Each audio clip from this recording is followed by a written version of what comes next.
Bom dia a todas e todos. Começamos mais uma reunião do nosso ciclo, na expectativa de que ela seja proveitosa para todos nós. Focalizamos hoje mais um aspecto da visão social e política de Shri Aurobindo. Mas antes de entrarmos no tema, eu gostaria de fazer uma referência ao fato de que estamos vivendo o começo do ano. Hoje é dia 3, dia 1º, o dia que foi consagrado a uma celebração, ou pelo menos um convite à reflexão sobre a paz. Então eu gostaria de começar esta nossa reunião compartilhando com vocês uma apresentação que fiz sobre este tema. É um convite, então, a esta reflexão, a esta aspiração, baseada numa peça, música sacra de Vivaldi, que nesta passagem musica o texto Paz na terra aos homens de boa vontade.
Paz, serenidade e boa vontade é tudo aquilo de que vamos precisar nós, como humanidade, como coletividade, no país e no mundo, diante dos desafios tremendos que nos aguardam neste ano, nesta década, enfim.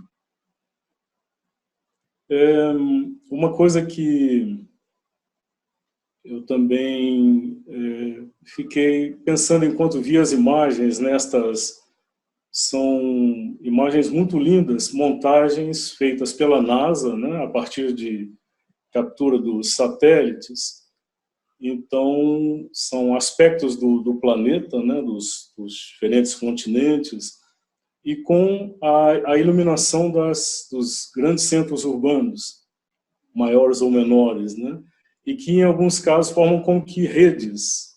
Né. Então, me veio a imagem das redes, né, das conexões neurais, dos neurônios, que estabelecem a condição de operação do cérebro. Então, como se a presença humana aí, representada pelas luzes, fosse como que a representação de uma mente da Terra, por assim dizer, né?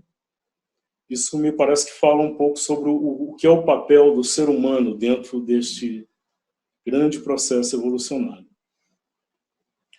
É um pouco, ou é sobre isso que vamos ouvir. Eu selecionei hoje uma passagem de Shirei Aurobindo, extraído de um ensaio, um dos principais ensaios que configuram o pensamento social e político de Shirei Aurobindo, que é o ideal da unidade humana. Então ele tem um capítulo que ele intitulou a diversidade na unidade. Então me pareceu interessante abordarmos hoje este aspecto da visão dele, porque na verdade é a expressão, ele vai nos trazer como que é a expressão do ponto de vista humano, da coletividade humana, da consciência coletiva humana, de um aspecto, de um princípio fundamental da visão de Shirei Aurobindo. Então, existem passagens, se não me engano, um capítulo inteiro em A Vida Divina, onde ele vai aprofundar as implicações filosófico-existenciais da percepção de que a manifestação ela surge, parte de uma unidade primordial e que, na verdade, permanece subjacente a esta criação, mas que esta unidade escolheu, nesta manifestação, fazê-lo por meio de uma diversidade, de uma multiplicidade. Então, é um aspecto central na visão de Shirei Aurobindo que nós vamos reencontrar com muita frequência, mas que me pareceu interessante como um fundamento. Isso nos dá um dos fundamentos da maneira como ele vê a evolução da consciência do ponto de vista coletivo, com seus desdobramentos e implicações no social, no político. Eu vou começar com também, de novo, uma pequena apresentação que parte, na verdade, de um texto, de uma reflexão feita pela mãe, a continuadora espiritual do trabalho de Shirei Aurobindo, sobre uma colocação feita por ele. Voltaremos depois a uma outra percepção dela. Então, cabe ressaltar, né, que, embora sejam formas de expressão muito distintas, elas, de Shirei Aurobindo e da mãe, elas são absolutamente complementares. E, na verdade, pode-se dizer com absoluta certeza que é a mesma consciência expressando-se de maneira distinta, de maneira complementar. Então,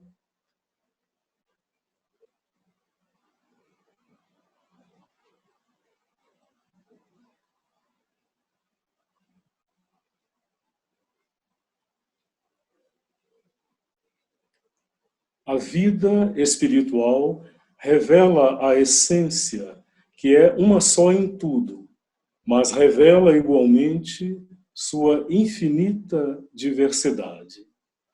Ela trabalha pela diversidade na unidade e por perfeição nessa diversidade.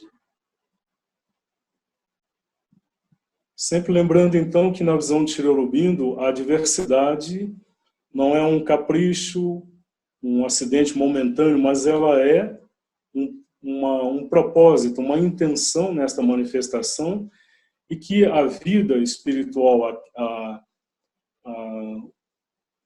a dimensão essencial, ela trabalha pela perfeição da diversidade, não por uma diversidade que é uma diversão momentânea, mas que depois será reabsorvida na unidade, mas que essa diversidade cumpra seu propósito, cumpra e alcance e realize e manifeste a perfeição do espiritual na manifestação material.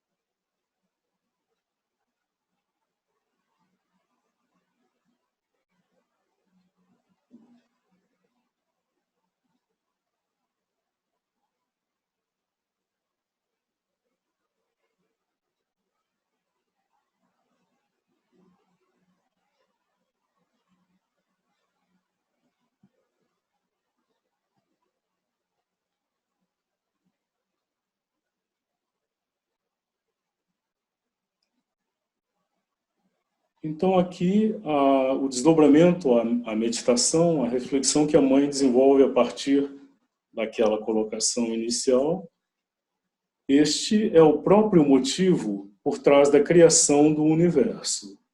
Ou seja, que tudo é uma só coisa em sua origem, mas cada coisa, cada elemento, cada ser tem a missão de revelar uma porção desta unidade para si próprio. E é esta particularidade que precisa ser cultivada em cada um, ao mesmo tempo em que desperta para o sentido da unidade original. Isto é trabalhar pela unidade na diversidade. E a perfeição nesta unidade é que cada um precisa ser perfeitamente aquilo que deve ser. Então ela, de certa forma, retoma no seu desdobramento aquela percepção inicial,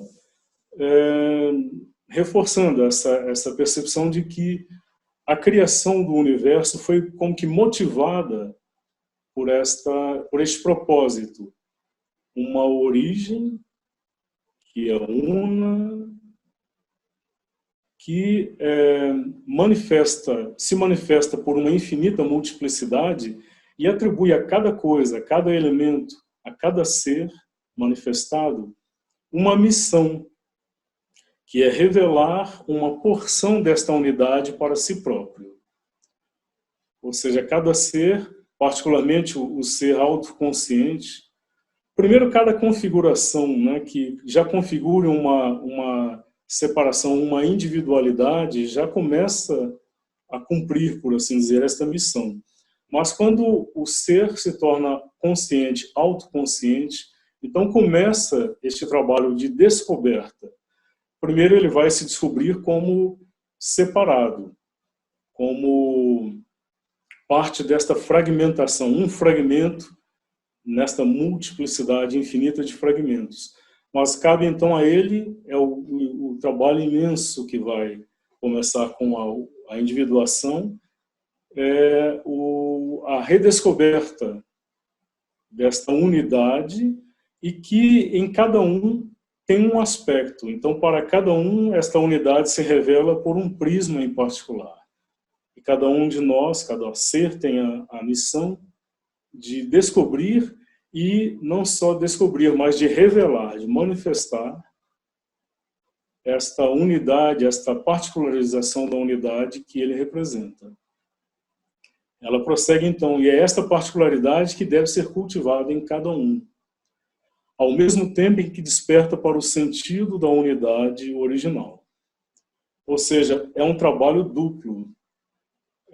O de descobrir, manifestar e afirmar esta particularidade, ao mesmo tempo em que interiormente desperta para o sentido da unidade original.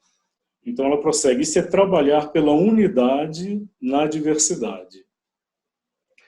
Aqui nós observamos que ela fez uma inversão dos dois termos em relação à colocação inicial de Shri Aurobindo, porque ele fala trabalhar pela diversidade na unidade, ou seja, é como se ele falasse do início, da fase inicial, por assim dizer, deste processo, que é a unidade manifestando-se na diversidade. Então, a diversidade se elaborando até chegar a uma autoconsciência. Ela já nos fala do estágio seguinte, que é, uma vez tomada a consciência da diversidade, a autoconsciência na diversidade, trabalhar pela unidade, sendo o diverso, afirmar, descobrir, afirmar e, se possível, contribuir para que outros também descubram a sua particularidade na diversidade e a sua possibilidade de unificação a esta unidade. E ela conclui, e a perfeição nesta unidade é que cada um precisa ser perfeitamente aquilo que deve ser.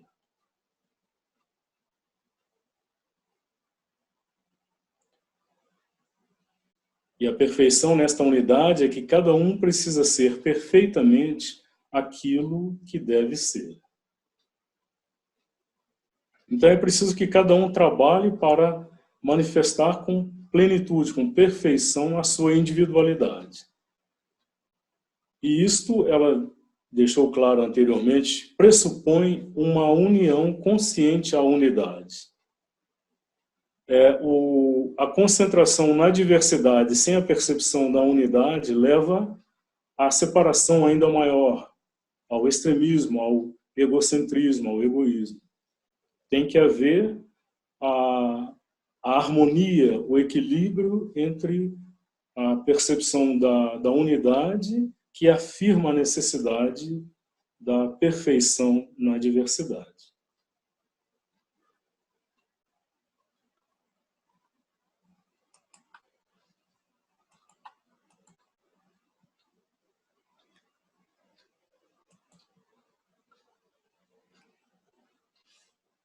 Aqui, então, de uma forma mais geral, né, esta relação tão rica, tão complexa, tão básica, né, entre unidade e multiplicidade, que a gente espera, ou que certamente vai ser ainda abordada e desdobrada. Mas então vamos ao capítulo, né, que é o nosso foco de hoje. Então nós temos aqui o capítulo 28 de O Idealidade Humana, Diversidade na Unidade. Então, primeiro, eu me permiti este salto, né? Estamos lá no capítulo 28, porque me parece que é interessante abordar primeiro os fundamentos e depois, então, abordarmos o detalhamento deles. Só que acho interessante fazer a ponte com o final do capítulo 27.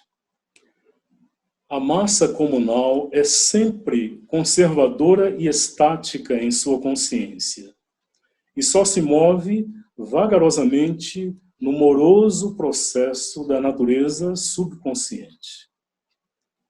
O indivíduo livre é o progressivo consciente. É somente quando ele é capaz de transmitir à massa sua própria consciência criativa e dinâmica que uma sociedade progressiva se torna possível.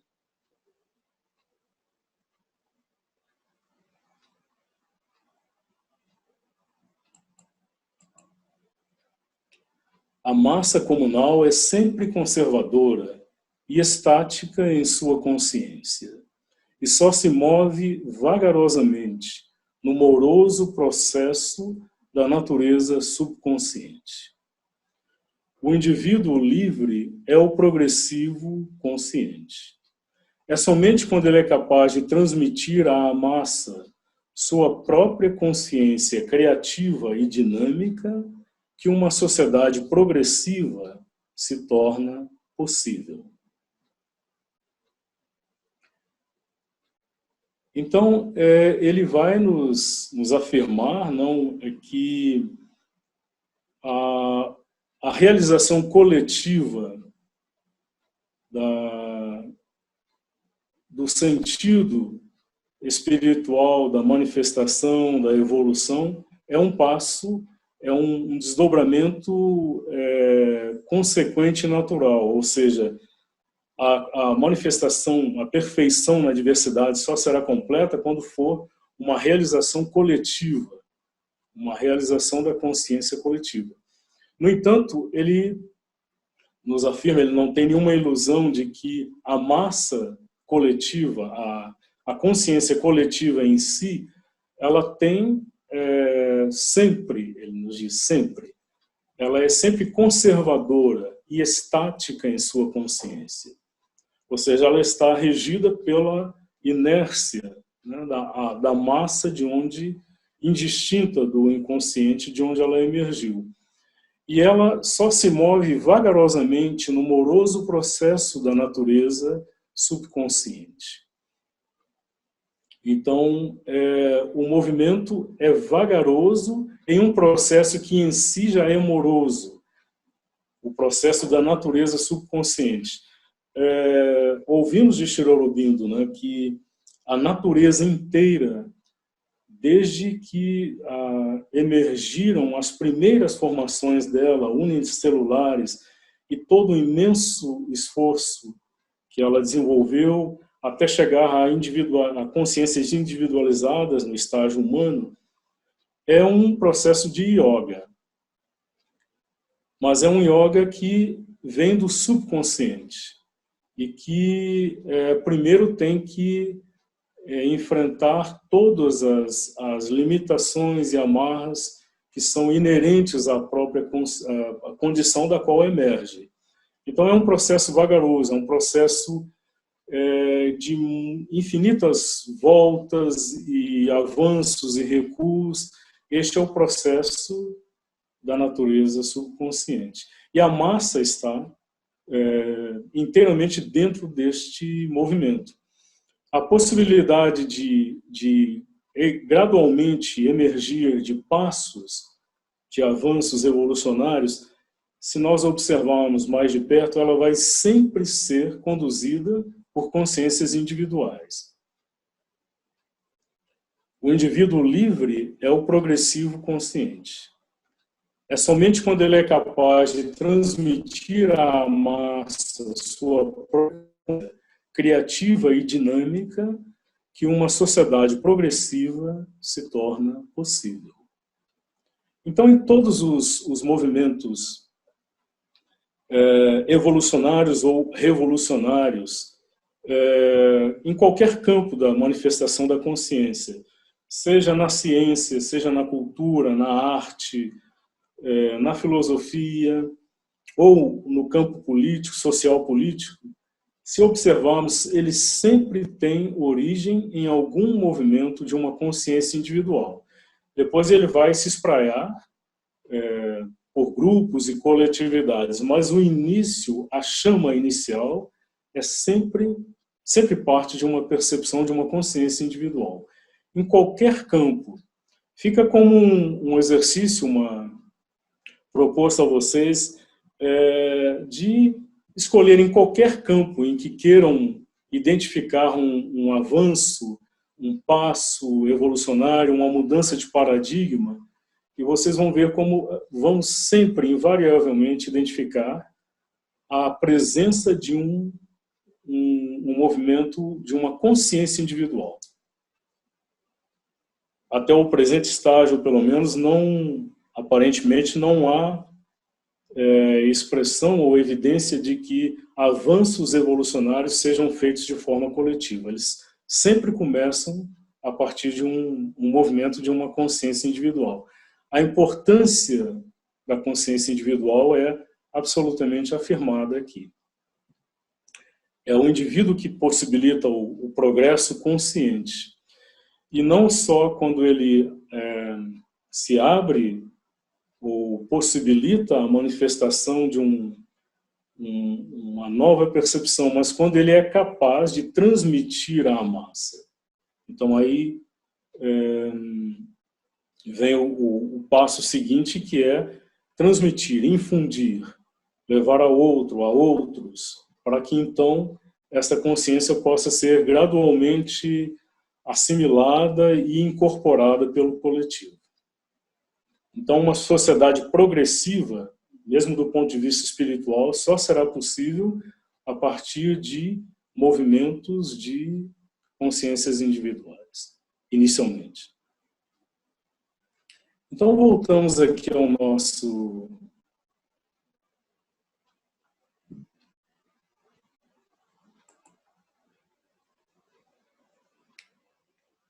Então, convido vocês a fazerem uma leitura comigo deste primeiro parágrafo. É essencial manter sempre à vista os poderes e realidades fundamentais da vida, se não quisermos ser traídos pela regra arbitrária da razão lógica e seu apego à ideia rigorosa e limitante em experimentos que, não importa quão convenientes sejam na prática e quão cativantes sejam para um pensamento unitário e simétrico, bem podem destruir o vigor e empobrecer as raízes da vida. Pois aquilo que é perfeito e satisfatório para o sistema da razão lógica pode, contudo, ignorar a verdade da vida e as necessidades vivas da raça.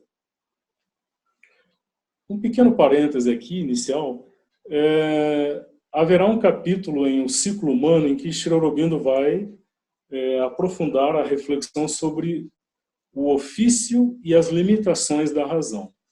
Então, na semana passada, na leitura de A Vida Divina, nós vimos a importância que ele atribui ao conhecimento racional como sendo aquele que nos possibilita a libertação da limitação ou mesmo do aprisionamento aos sentidos. Quando ele nos deu aquele exemplo o que possibilitou que saíssemos daquela percepção ilusória de que a Terra gira em torno do Sol, foi o conhecimento racional, fundamentado em experimentos que, baseados na percepção, na observação da realidade, levaram à percepção de que, na verdade, o que ocorre é o contrário, a Terra é que gira em torno do Sol. Então, ali ele nos mostrou a importância do conhecimento racional para, unido à realidade, levar-nos a uma percepção mais ampla e mais profunda desta mesma realidade. Aqui ele nos alerta, de certa forma, para uma limitação. Da mesma forma como a razão pode nos possibilitar essa percepção ampliada da realidade, ela pode também vir a ser um obstáculo à percepção da realidade se ela ficar presa, apegada às suas próprias escolhas e preferências, porque é uma tendência da mente, do próprio cérebro, né, de complementar determinadas informações, criando um desdobramento, uma consequência destas informações. Então, é fácil, relativamente fácil pelo menos, cair nessa armadilha em que a própria razão, o próprio pensamento, ele pode se apegar a uma fórmula, a um conceito, por exemplo, de unidade, a uma certa simetria que agrade a razão, Mas com isso, por sua vez, se afastar da realidade, da percepção da realidade da vida. Então, ele aqui nos faz este alerta. É necessário, é essencial, manter sempre à vida os poderes e realidade à vista, os poderes e realidades fundamentais da vida. Então, a visão, uma vez auxiliada pela razão, ela tem que se ater à realidade dos fatos, ou mesmo àquilo que está para além, mais fundo, a própria essência dos poderes e realidades fundamentais da vida.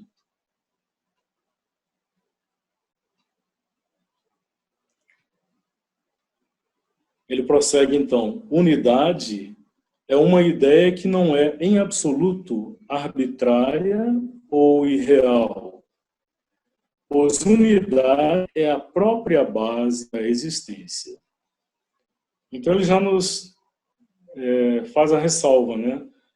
Unidade não é uma ideia arbitrária que a mente tenha inferido de uma observação parcial da realidade, mas ela é a própria base da existência.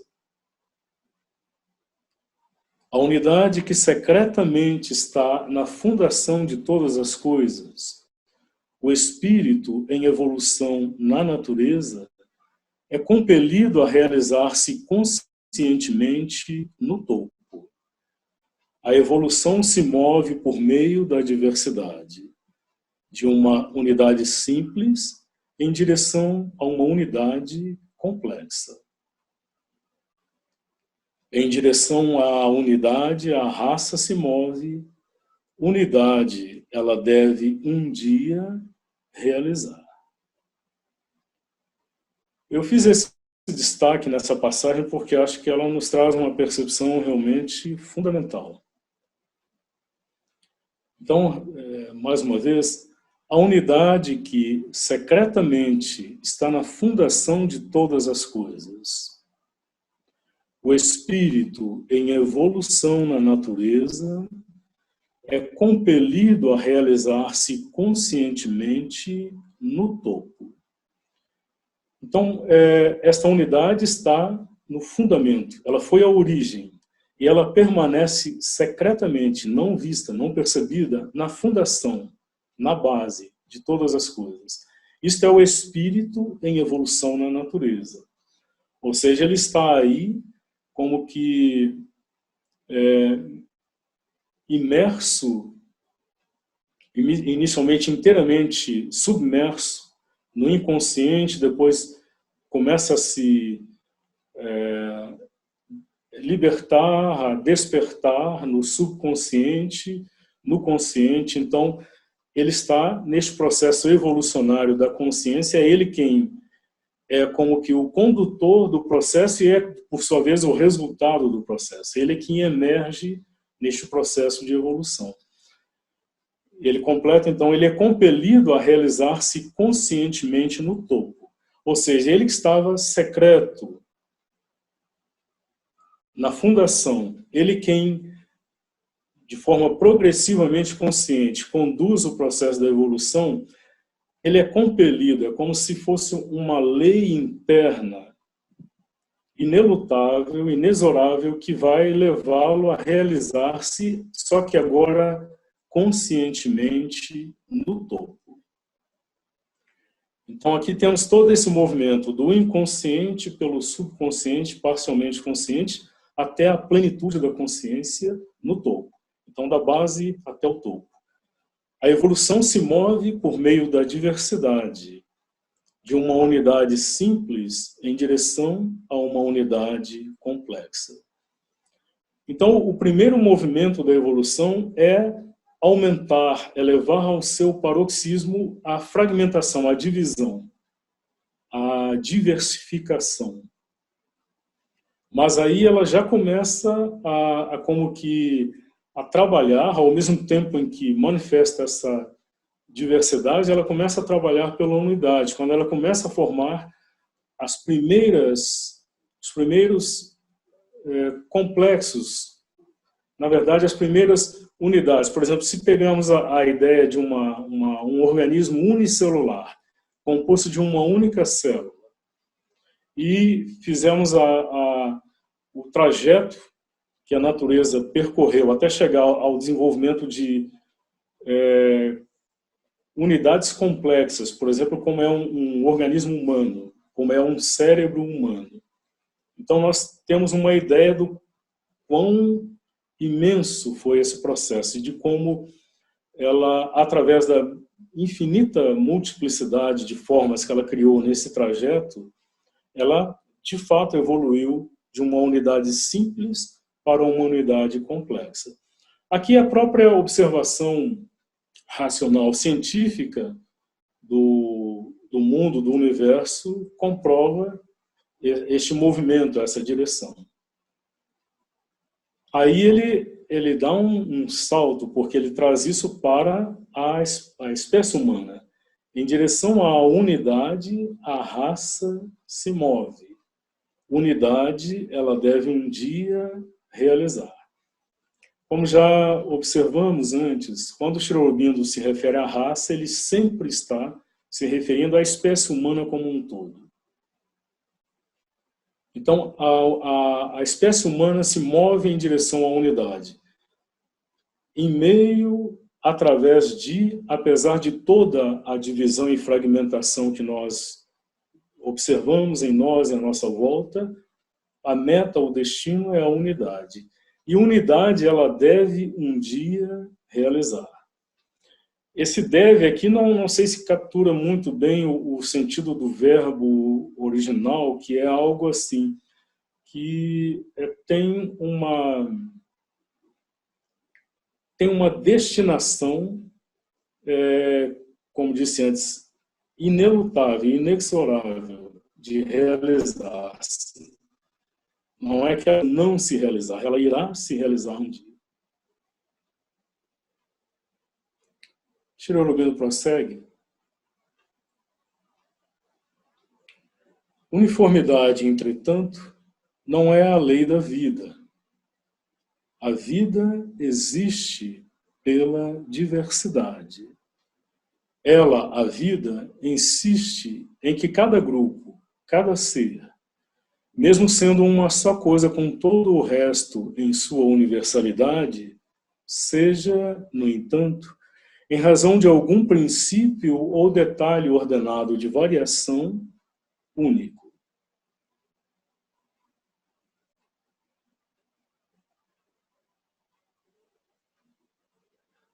A vida existe pela diversidade.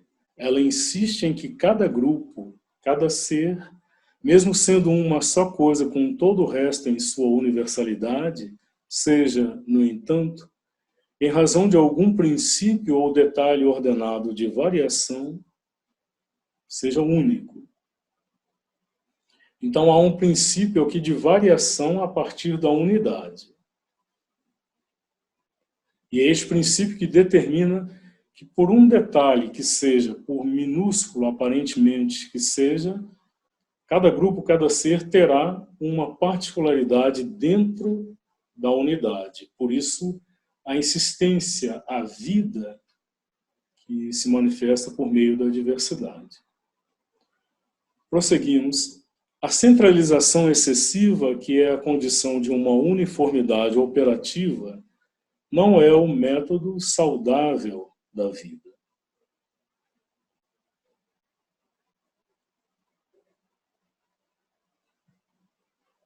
Ordem é, sem dúvida, a lei da vida, mas não uma regulação artificial. A ordem sã é aquela que vem de dentro, como o resultado de uma natureza que descobriu a si própria e encontrou sua própria lei e a lei de suas relações com outros. Antes de prosseguir para esta afirmação fundamental que vem aqui, é interessante observar isto que ele aponta, não, de que a lei da vida, ele nem fala é uma lei da vida, mas ele diz que a ordem é a lei da vida.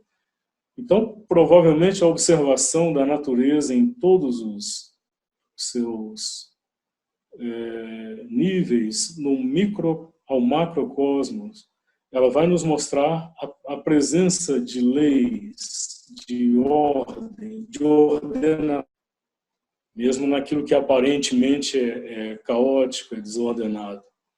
Mas não se trata da regulação artificial da mente, da razão. É uma ordem orgânica. A ordem sã é aquela que vem de dentro, como o resultado de uma natureza que descobriu a si própria e encontrou sua própria lei e a lei de suas relações com outros. Então ele nos diz que, encontrando a lei que é própria, que é única a cada ser, aqui ele está de novo no nível da consciência humana.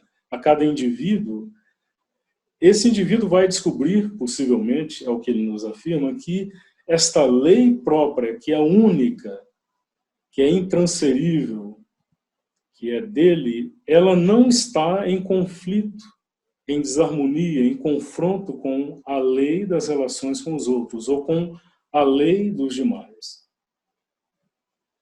Então, a partir desta ordem que vem de dentro, é possível conciliar a própria lei individual com a lei do outro, com a lei dos outros.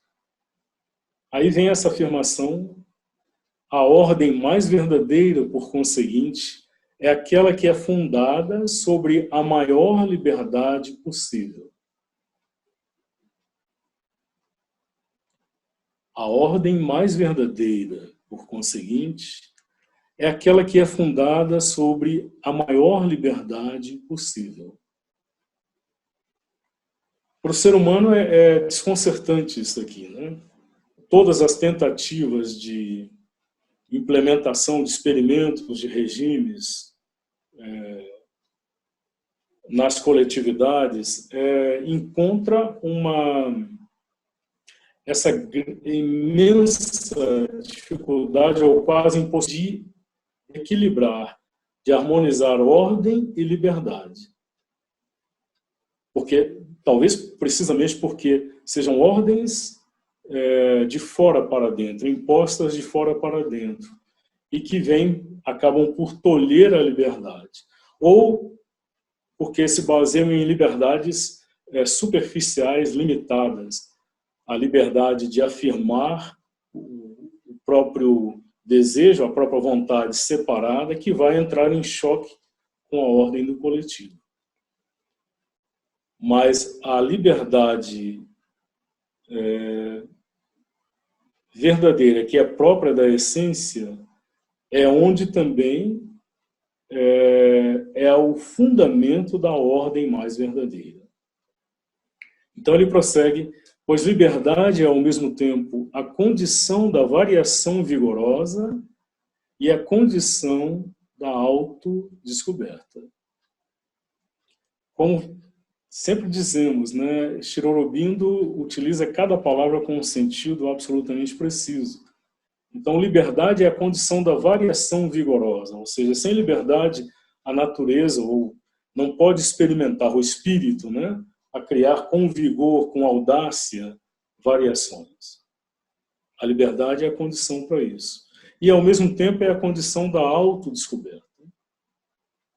Sem uma liberdade em relação a condicionamentos, impostos ou autoimpostos, não haverá autodescoberta verdadeira. A natureza assegura a variação por meio da divisão em grupos e insiste em liberdade por meio da força da individualidade nos membros do grupo. Vejam que é uma maravilha sucedendo a outra, né? Essas percepções. A natureza assegura a variação por meio da divisão em grupos. Então, os grupos, as etnias, as coletividades distintas são formas através das quais a natureza experimenta e assegura o princípio da variação. Mas, ao mesmo tempo, ela infunde na individualidade a lembrança, a memória, a necessidade da liberdade. Por conseguinte, a unidade da raça humana, para ser inteiramente saudável e em consonância com as leis mais profundas da vida, precisa estar fundamentada em agrupamentos livres. E os agrupamentos, por sua vez, precisam ser a associação natural de indivíduos livres.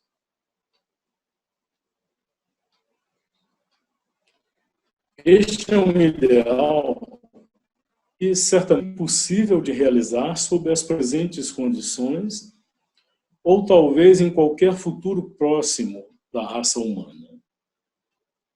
Mas é um ideal que deveria ser mantido em vista, pois quanto mais pudermos nos aproximar dele, mais poderemos estar seguros de estar no rumo certo. A artificialidade de muito na vida humana é a causa de seus males mais enraizados. Ela, esta vida, não é fiel a si própria ou sincera para com a natureza, e por isso tropeça e sofre.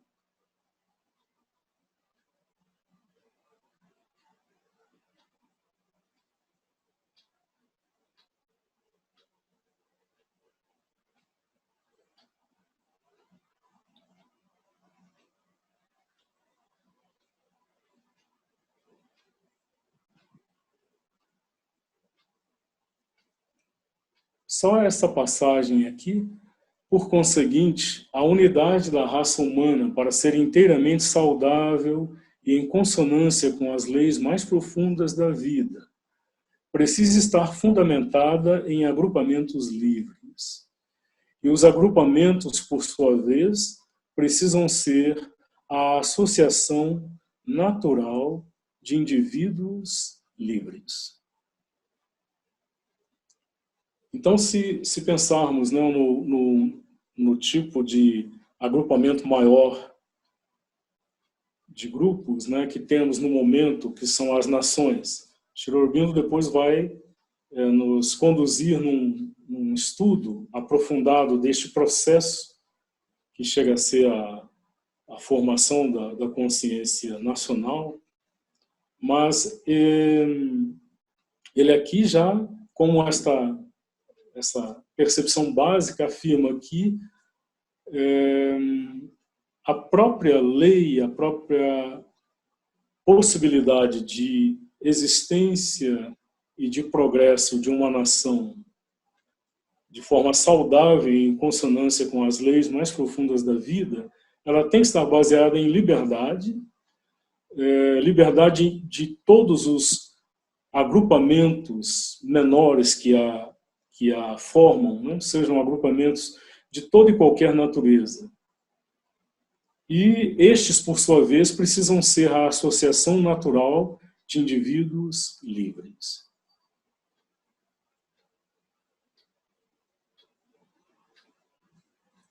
Então, liberdade em todos os níveis, que possibilita a escolha, o pacto, não, a associação,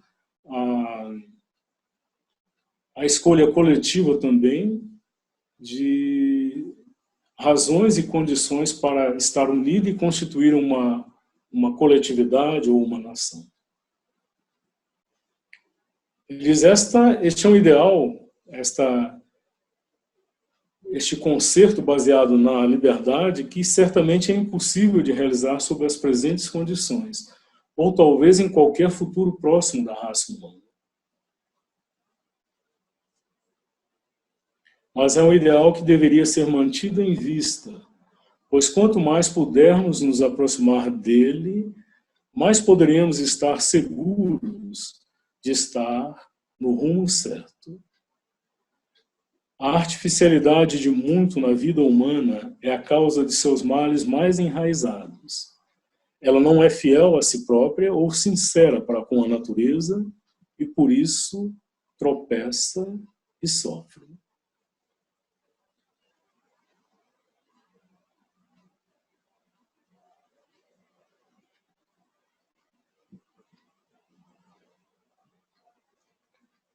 Então, por mais distante que estejamos de realizar isso, enquanto humanidade, enquanto nação, todo movimento que afirme a, digamos assim, a sacralidade, se podemos usar esse termo, do direito individual, da liberdade de escolha individual, ao mesmo tempo do respeito ao outro, do respeito ao coletivo, da coerência e fidelidade das leis e regras e normas que foram mútua e livremente pactuadas. Então a gente pode ter certeza que estes movimentos vão estar na direção certa, independente do quanto ou quão rapidamente o coletivo vai realizar ou vai eventualmente se opor a isso.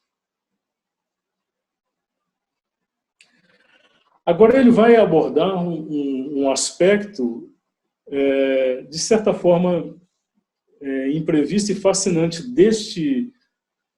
dessa questão da unidade e da diversidade, que é a questão da linguagem, das línguas. Então vamos ouvir. Aqui foram passagens que foram pensadas de um todo que não teríamos como abordar na inteireza aqui. Então, a utilidade, a necessidade de agrupamentos naturais pode ser vista se considerarmos o propósito e funcionamento de um grande princípio de divisão na natureza, sua insistência na diversidade da linguagem. Então, ele nos propõe considerar o propósito e o funcionamento deste, que é um grande princípio de divisão na natureza, porque ela insistiu na diversidade da linguagem.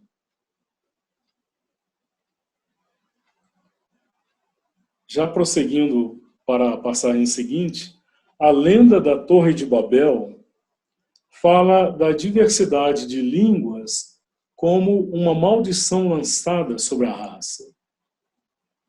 Mas quaisquer que sejam suas desvantagens, e elas tendem a ser mais e mais minimizadas pelo crescimento da civilização e pelo crescente intercâmbio, ela foi antes uma bênção do que uma maldição, um dom para a humanidade mais do que uma incapacitação lançada sobre ela.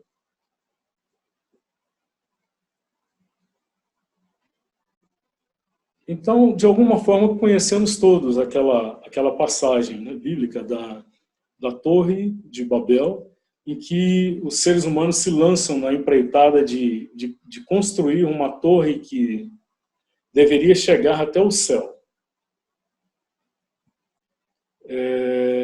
E que, diante desta arrogância e pretensão, né, de construir uma torre que chegasse ao céu, foi lançado sobre a raça, a espécie, uma maldição.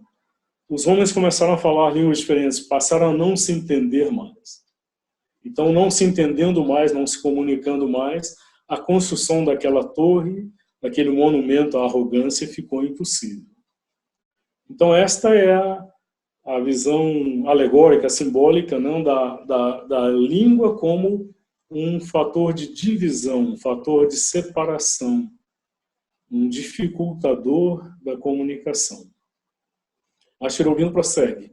Mas quaisquer que sejam suas desvantagens, ou seja, desta diversidade de línguas, ele ressalva, elas tendem a ser mais e mais minimizadas pelo crescimento da civilização e pelo crescente intercâmbio.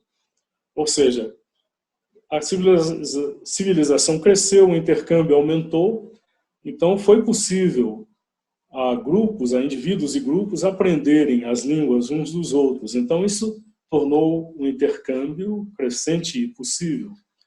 Chegou-se mesmo a desenvolver experimentos de línguas artificiais que seriam como que um fator de unificação, ou há o predomínio momentâneo de uma determinada língua sobre as demais. Mas, de qualquer maneira, aquela separação inicial tem sido minimizada. Mas aí ele nos afirma isso, vamos ver por quê. a diversidade de línguas foi antes uma bênção do que uma maldição. Um dom para a humanidade, mais do que uma incapacitação lançada sobre ela. Então, não vamos debater isso agora, mas coloco para vocês a pergunta, porque as perguntas sempre são fecundas, porque suscitam a reflexão. Como, de que maneira, a diversidade de línguas seria uma bênção e não uma maldição?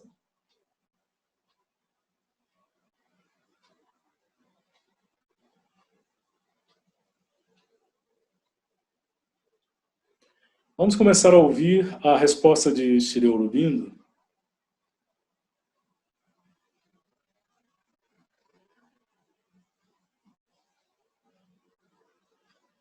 A diversidade da linguagem serve também a duas importantes finalidades do espírito humano. Um uso de unificação e um uso de variação. Então, primeiro, como ela unifica? Uma linguagem ajuda a levar aqueles que a falam a uma certa ampla unidade de pensamento em crescimento, temperamento formado, espírito em amadurecimento. Então, a linguagem ajuda a compartilhar estes crescimentos da consciência humana. Trata-se de um vínculo intelectual, estético e expressivo que atenua a divisão onde existe divisão e fortalece a unidade onde a unidade foi alcançada.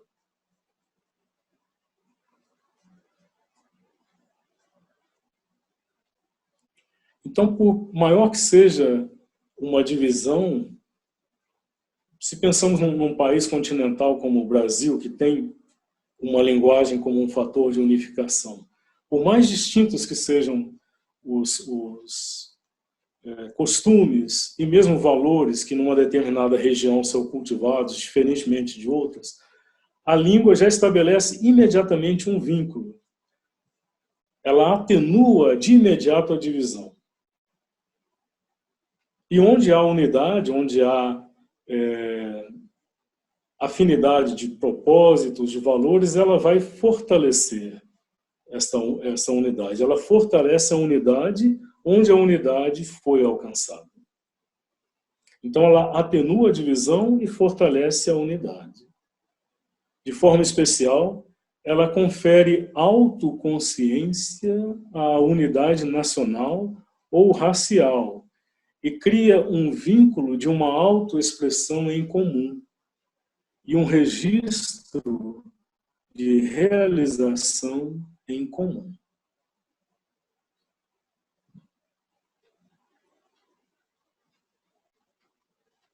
Não é difícil compreender isso, né? Em contato com uma comunidade que fala a mesma língua, um vínculo é diretamente estabelecido. E este sentimento, este registro de que há algo em comum sendo realizado ou a ser realizado. Por outro lado, a linguagem, é um meio de diferenciação e talvez o mais poderoso de todos.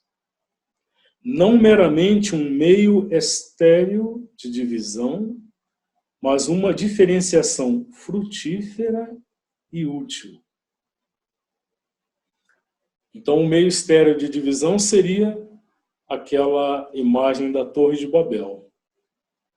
Mas ele nos diz, a linguagem como meio de diferenciação, talvez o mais poderoso de todos, é não meramente um meio estéril de divisão, mas uma diferenciação frutífera e útil. Pois cada linguagem é o sinal e poder da alma do povo que a fala de forma natural. Pois cada linguagem é o sinal e poder da alma do povo que a fala de forma natural. Na última reunião sobre o pensamento político social de Shri Aurobindo, nós ouvimos aquela percepção da alma da nação, como a nação não tendo uma alma, na verdade, ela sendo uma alma, sendo um campo de força a partir do qual uma determinada coletividade, com uma determinada particularidade, vai se manifestar. Então, a língua é o sinal, é uma expressão disso, e não apenas um sinal, mas é um poder. Lembrando sempre, não esta afirmação do poder criador da palavra. Então, a língua é o sinal e poder da alma do povo que a fala de forma natural. Neste capítulo, ele vai, em algum momento, considerar o caso daqueles países que foram colonizados e que adotaram a língua de países estrangeiros, de culturas estranhas. Mas aqui ele nos afirma que a língua que é falada de forma natural, ou seja, aquela que emergiu naturalmente pela evolução desse povo, é sinal e poder desta alma. Cada um deles desenvolve, por conseguinte, espírito.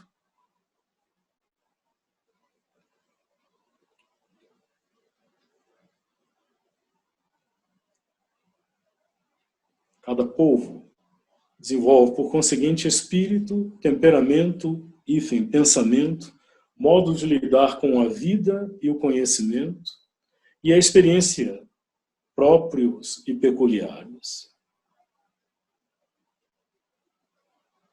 Então, cada povo, cada coletividade tem suas formas particulares de reagir tanto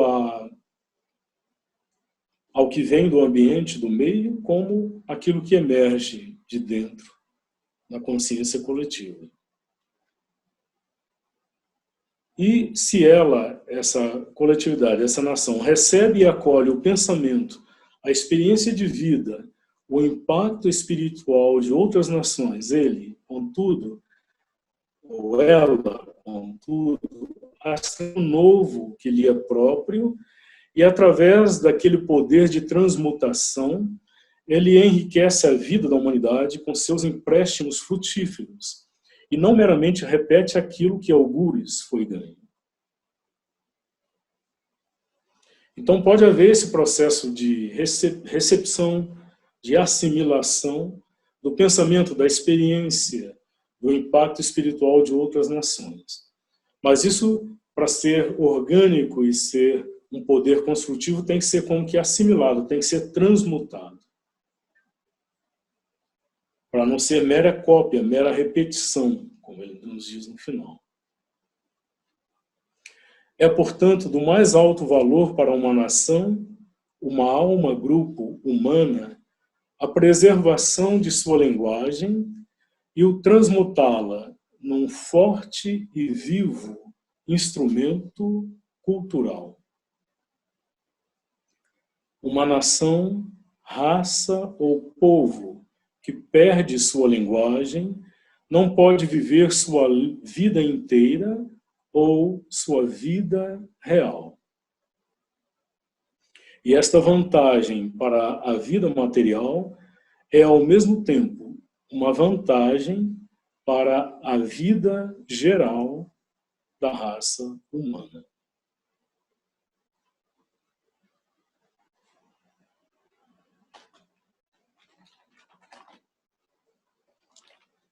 Eu gostaria de compartilhar ainda algumas percepções de Shri Aurobindo. Eu não cheguei a colocá-las na forma de um texto para ser compartilhado na tela, mas eu gostaria de lê-lo para vocês e pedir a sua atenção. É um desdobramento, né, das reflexões que vimos ouvindo até aqui. A linguagem é o sinal da vida cultural de um povo, o índice de sua alma em pensamento e mente que se posta atrás e enriquece sua alma na ação. É aqui, por conseguinte, que os fenômenos e utilidades da diversidade podem ser prontamente apreendidos, mais do que meramente nas coisas exteriores. Mas tais verdades são importantes porque elas se aplicam igualmente à coisa que ela expressa e simboliza e serve como instrumento. Diversidade de linguagem é merecedora de ser mantida porque a diversidade de culturas e diferenciação de almas e em grupo são merecedoras de serem mantidas, e porque sem tal diversidade a vida não pode ter pleno jogo. Pois em sua ausência há um perigo, quase uma inevitabilidade de declínio e estagnação. O desaparecimento da variação nacional numa unidade humana única e uniforme, da qual o pensador sistemático, sobre a qual pensa como sendo, sonha como um ideal, e que vimos ser uma possibilidade substancial e mesmo uma verossimilhança. Se uma certa tendência se torna dominante, poderia levar à paz política, bem-estar econômico, perfeita administração, à solução de 100 problemas materiais. Como numa escala mais reduzida, fez a unidade romana em tempos antigos. Mas a que bem eventual, se ela conduz igualmente a uma esterilização não criativa da mente e a estagnação da alma da raça. Então aqui cabe retomar, desdobrando alguns aspectos aqui, né? Então ele fala que a uniformização imposta mesmo ao nível da linguagem, ela teve, em alguns momentos, uma função e uma utilidade. Então ele nos dá o exemplo do Império Romano, né? Que estabeleceu uma hegemonia, inclusive de linguagem, sobre povos conquistados. Então isso levou a solução de alguns problemas no nível econômico e político, né? Então, se levou à paz política, ao bem-estar econômico, à perfeita administração, à solução de um sem número de problemas materiais. Como numa escala mais reduzida fez a unidade romana em tempos antigos. Mas qual o bem eventual desta uniformização, mesmo ao nível de linguagem, se ela conduz igualmente a uma esterilização não criativa da mente e à estagnação da alma da raça? Então ele nos alerta que o abandono da linguagem natural de um povo traz consigo o risco de uma esterilização das possibilidades criativas da mente e a própria estagnação da alma desta coletividade. Ao se lançar esta ênfase na cultura, nas coisas da mente e do espírito, não precisa haver intenção de subvalorizar o lado material exterior da vida.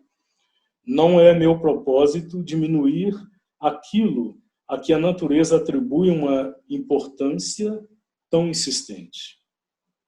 Então ele reconhece esses aspectos materiais, econômicos, o lado exterior da vida, que a natureza valoriza, eles têm a sua importância, o seu lugar. Ele prossegue, ao contrário, o interior e o exterior dependem um do outro. Pois nós vemos que na vida de uma nação, um grande período de cultura nacional e vigorosa vida mental e de alma é sempre parte de um fomento em movimentos gerais que tem sua contraparte na vida política, econômica e prática exterior da nação. Então, ele se refere a instâncias em que um grande desenvolvimento político, econômico, possibilitou também um grande florescimento de vida cultural, de realização, inclusive mental e espiritual da nação. O progresso cultural proporciona ou intensifica o progresso material. Então, o contrário também é verdadeiro, segundo essa visão.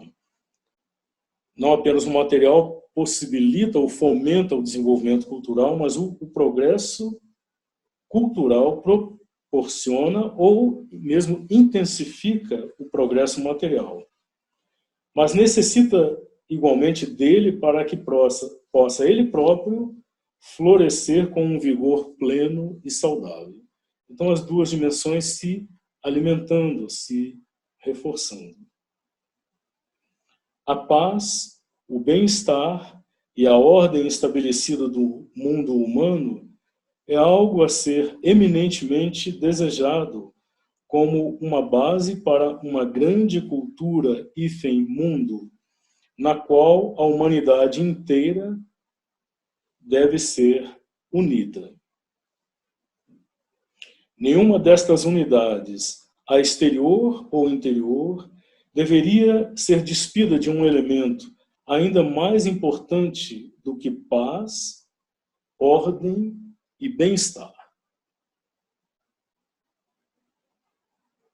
Então, mais uma vez, uma pergunta fecunda que antecede a resposta. O que poderia ser um elemento no desenvolvimento interior e exterior de uma coletividade, de um indivíduo ou da humanidade como um todo? O que poderia ser ainda mais importante do que paz, ordem e bem-estar?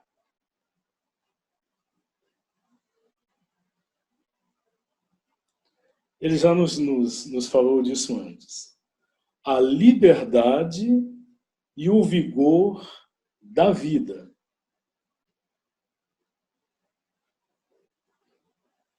A liberdade e o vigor da vida.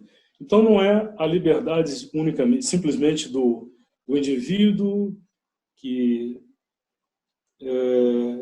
quer viver aquilo que ele considera o seu bem, o seu proveito, o seu ganho, a sua gratificação imediata, mas a liberdade e o vigor do próprio princípio de vida que informa e fundamenta este indivíduo, essa coletividade, essa nação.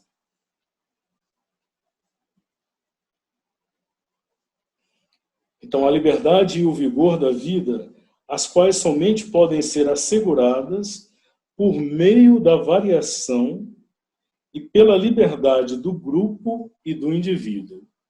Então, ele vai sempre voltar e reafirmar e enfatizar isso. A liberdade tem que ser assegurada pelo princípio da variação. Então, mais uma vez, o princípio de variação que a vida emprega desde o início é a condição do desenvolvimento no nível humano e para além dele. Não, então, uma unidade uniforme, não uma logicamente simples, cientificamente rígida, belamente límpida e mecânica mesmice, mas uma unidade viva, plena de saudável liberdade e variação, é o ideal que deveríamos manter em vista e nos esforçar para realizar no futuro do homem. Então, essa maneira como ele define esta uniformidade mecânica com que muito facilmente nós, como indivíduos ou coletividade, substituímos a liberdade. Não uma unidade uniforme, não uma logicamente simples, cientificamente rígida, belamente límpida e mecânica mesmice. Mas uma unidade viva, plena de saudável liberdade e variação, é o ideal que deveríamos manter em vista e nos esforçar para realizar no futuro do homem. Esse texto vai estar disponibilizado também, juntamente com os demais, né, para que vocês possam depois ler e reler.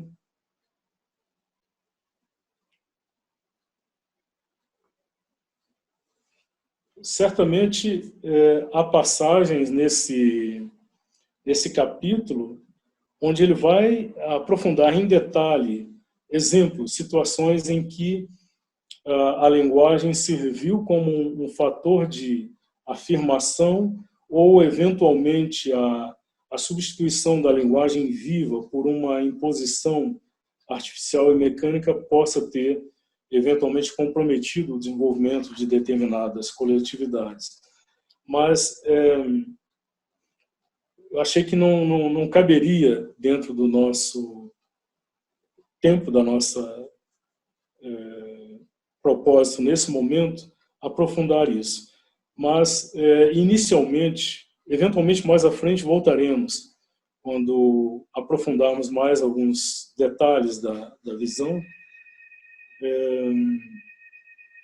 Mas me pareceu, no momento, importante trazer a vocês essas percepções desta afirmação da importância da diversidade livre para a plena manifestação da unidade, de como isso se expressa tanto na vida individual como na vida coletiva, e de como a linguagem é um fator central, tanto na manifestação, né, da verdade, da alma de uma coletividade, de uma nação, de um povo, como também no intercâmbio, ou seja, naquelas trocas que ele fala, né, um intercâmbio frutífero e útil, em que, sem perder a sua característica própria e intransferível, e que é a realização da sua beleza, da sua verdade, cada nação pode dar e receber, e pode enriquecer a vida de outras e se enriquecer.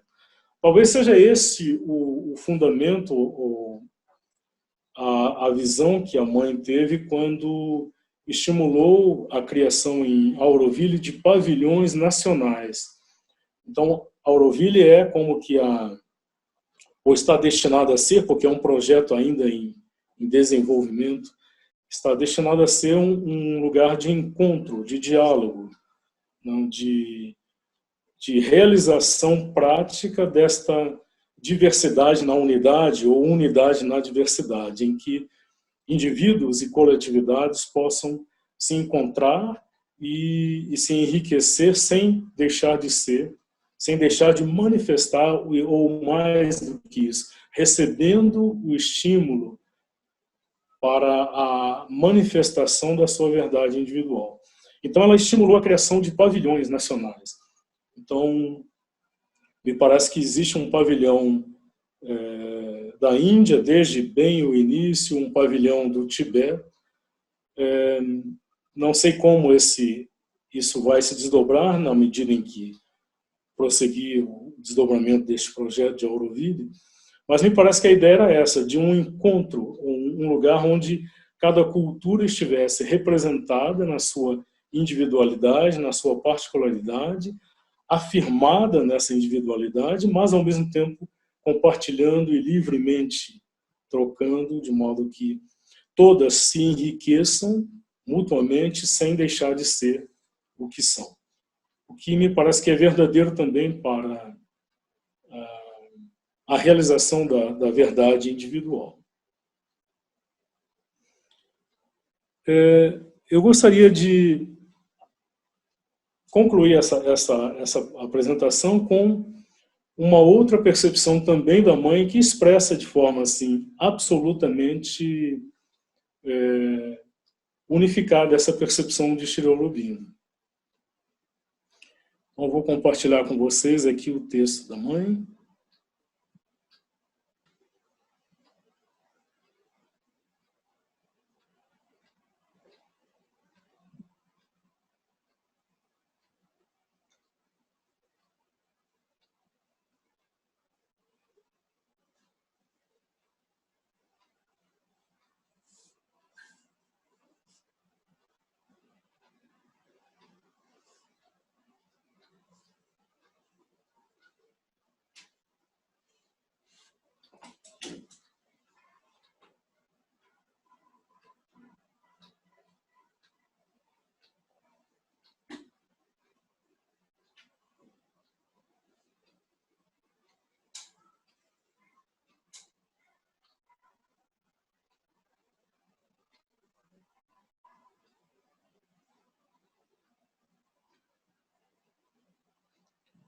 Se você se lembrasse sempre que não pode haver, que não deveria haver duas coisas similares no mundo, porque a segunda seria inútil. Porque o universo é feito para a harmonia de uma infinita multiplicidade, na qual dois movimentos, e com maior razão, duas consciências, não podem ser similares. Se você jamais se esquecesse disso, como poderia desejar que outra pessoa se ajuste às ideias ou ao ideal que você tem? Cada um precisa ser aquilo que é, de acordo com a verdade que é só dele, e não de acordo com sua verdade, seu ideal ou suas ideias, que são só suas.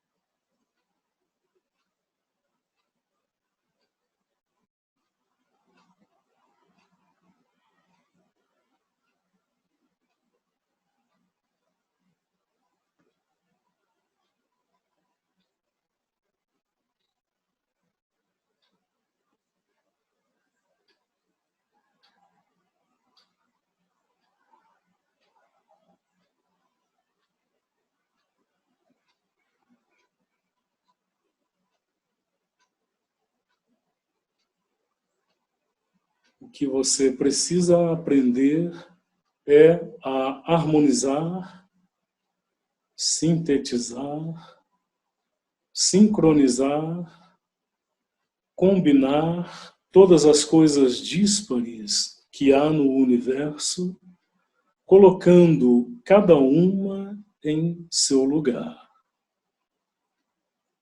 A harmonia total não está numa identidade, uma organização em que cada coisa encontra seu lugar.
A direção que Sri Aurobindo nos aponta é complexa, é de uma realização que, para a nossa consciência atual, é absolutamente desafiadora. E como ele mesmo diz, ele não tem ilusão de que, eventualmente, isso possa se realizar no futuro próximo. Mas alguns elementos que compõem essa visão a gente pode já identificar. Então, ele aponta para uma superação destas divisões, dicotomias que até então têm regido tanto o desenvolvimento individual quanto o coletivo, social e político. Então,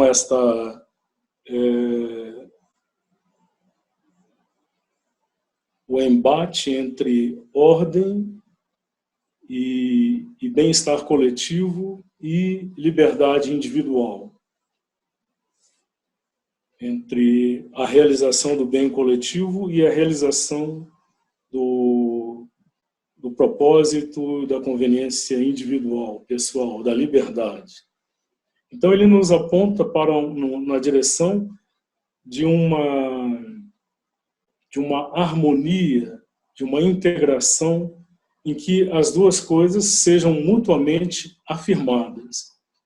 Então não é uma em contraposição à outra, mas uma afirmando a outra. É o coletivo afirmando o individual afirmando o coletivo. Então isso pressupõe de certa forma, uma superação das nossas formas de pensar mais baseadas na dualidade, na divisão. Eu espero que, mais do que respostas, tenham ficado algumas indagações e que elas possam ser frutíferas, né? Essa questão da linguagem, de que maneira a linguagem serve tanto como um fator de unificação, como um fator não de divisão, ele nos afirma isso, mas de diferenciação. Como ela possibilita a manifestação, a expressão do princípio da variação. Acho que isso pode ficar como um tema para uma reflexão para nós.